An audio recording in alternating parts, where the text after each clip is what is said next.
Hello বন্ধুরা, কেমন আছো তোমরা? আজকে আমরা করব বাজেটিং। কাদের মান্থলি ইনকাম কাদের? ইউটিউবে বা যে কোনো জায়গায় প্রচুর ভিডিও আছে, 25,000, 30,000, 40,000, 50,000, 1,00,000 মান্থলি ইনকামে বাজেটিং কীভাবে 50, 30, 20 রুলস অনুযায়ী। কিন্তু আজকে আমরা বাজেটিং করব যেটা 50% অফ ইন্ডিয়ার মানুষের ইনকাম। কত? মাত্র 10,000 টাকা মান্থলি। সেই 10,000 টাকাকে আমরা আজকে বাজেটিং করব। কী রুলস হিসাবে? 50, 30, 20 রুলস হিসাবে নয়, অবশ্যই নয়। একটা নতুন রুলস, সেটা হচ্ছে 60, 20, 20 রুলস।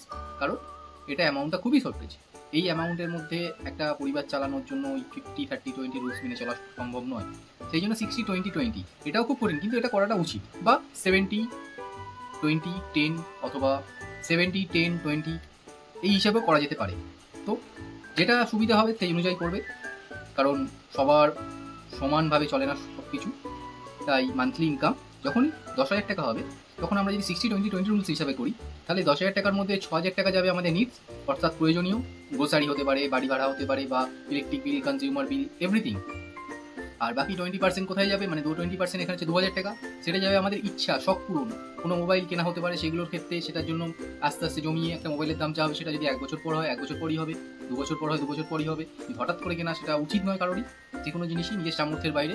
এবং বাকি 20% কোথায় যাবে? সেটা ইনভেস্টমেন্ট পারপাসে যাবে। কারণ ভবিষ্যতে আমরা কেউ জানি না, ভবিষ্যতে ইনভেস্টমেন্ট দরকার, আমাদের ইনফ্লেশন মিট করার জন্য ইনভেস্টমেন্ট দরকার। তো 10,000 টাকাকে আমরা তাহলে কীভাবে ভাগ করলাম? 60, 6,000, 20,000 নেই, 2,000 অ্যান্ড 2,000। তো ভিডিওটা ভালো লাগলে অবশ্যই লাইক আর সাবস্ক্রাইব করে দিল।